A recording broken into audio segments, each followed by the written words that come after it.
Bonjour à tous, je vous retrouve à moins d'une semaine de Noël pour vous présenter quelques idées lecture de Noël que j'ai largement appréciées. J'en ai deux ou trois pour vous, je vous les présente tout de suite. Le premier, Anne Perry, le spectacle de Noël aux éditions 10-18, collection Grand Détective. Il vient juste de sortir au mois de novembre 2013. C'est un petit conte de Anne Perry, pour ceux qui ne connaissent pas, c'est une sorte de Agatha Christie du XXe siècle. Elle a écrit toute une série d'ouvrages policiers, à la façon de Hercule Poirot et Miss Marple, sauf que évidemment ce sont d'autres personnages. Ce conte est dérivé de la saga Charlotte et Thomas Pitt, qui sont une saga d'enquête policière. C'est assez impressionnant, il y en a vraiment pas mal. Et il fait partie de tout un ensemble de contes de Noël qui s'appelle Petit crime de Noël, il me semble. Ce qui est intéressant dans ce livre, ce qui est absolument joli, c'est que c'est un hardback. C'est une couverture en dur en fait, avec une jaquette à l'intérieur. Et la couverture en plus de ça est tout simplement magnifique. J'adore. Rapidement, l'histoire, c'est une troupe de théâtre qui se rend dans une maison très reculée, dans un manoir très reculé, pour adapter une pièce de théâtre sur Dracula pendant la période des fêtes de Noël. Ils vont se retrouver coincés à l'intérieur de cette maison par la neige, et il va se produire des choses très, très étranges. Enfin, il va y avoir un crime, hein, forcément. C'est pas du tout paranormal, c'est vraiment une enquête policière, et donc on va suivre dans ce huis clos cette atmosphère un peu spéciale de Dracula, etc., de la pièce de théâtre. Voilà, on va suivre l'aventure des personnages et se demander qui a pu commettre le crime, comme l'avait décrit, le résumé, c'est un conte de Noël slash enquête policière aux accents gothiques en fait, et donc c'est vraiment très très très sympa, c'est très cosy si vous voulez quelque chose pour lire le soir comme ça. Et non, c'est vraiment, et ça se lit très très vite, hein. Ça fait 177 pages, quelque chose comme ça, donc ça se lit vraiment très très vite, et je vous le conseille amplement parce que j'ai vraiment adoré ma lecture.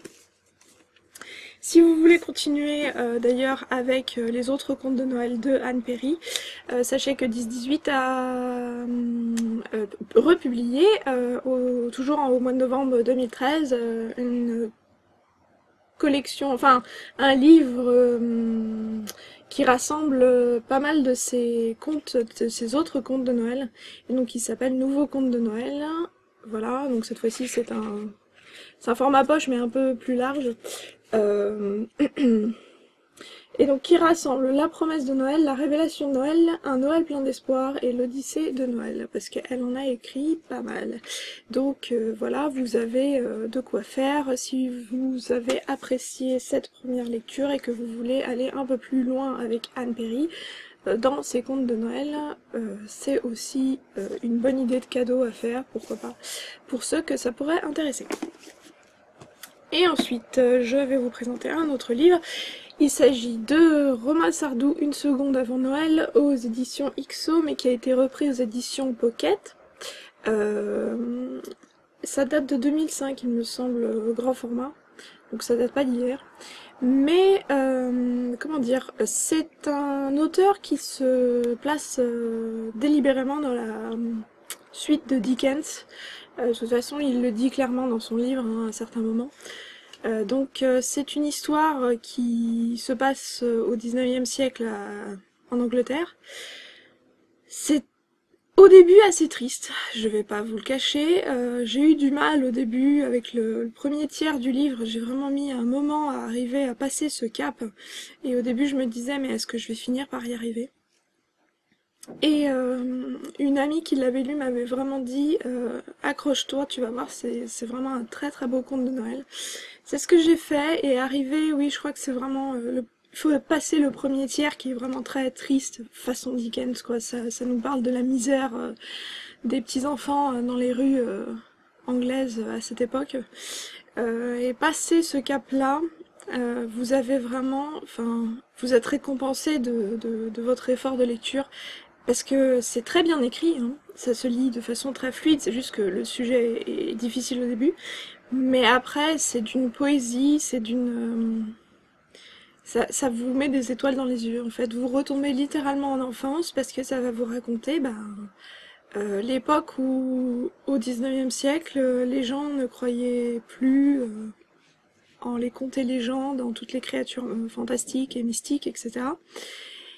Et en Noël, puisque les petits-enfants étaient obligés de travailler pour gagner de l'argent comme les adultes, et puis ils avaient plus réellement d'enfance. Donc finalement, ça va nous raconter la création, enfin la recréation de la légende du Père Noël, et comment est-ce que le Père Noël a pris sa tâche à cœur en fait et a créé toutes les petites pièces qui viennent se mettre les unes au bout des autres pour former ce qu'on célèbre aujourd'hui. Et c'est vraiment très très très poétique, très très beau.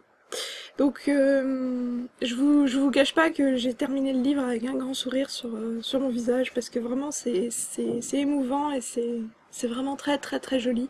Donc je vous le conseille vraiment, essayez de vous accrocher, passer le premier cap des 100 pages parce que c'est vrai, je vous l'accorde que c'est assez triste au début et qu'on se dit mince alors avec toutes les péripéties qui lui tombent dessus, toutes les catastrophes qui tombent sur ce pauvre enfant, il va pas lui arriver encore pire, mais si, il peut toujours lui arriver pire, hein, mais ça s'arrange.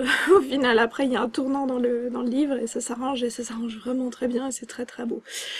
Voilà, donc c'était Romain Sardou, Une seconde avant Noël. Il en a écrit un autre, je crois que ça s'appelle Sauver Noël, et donc c'est un autre roman dans la même veine.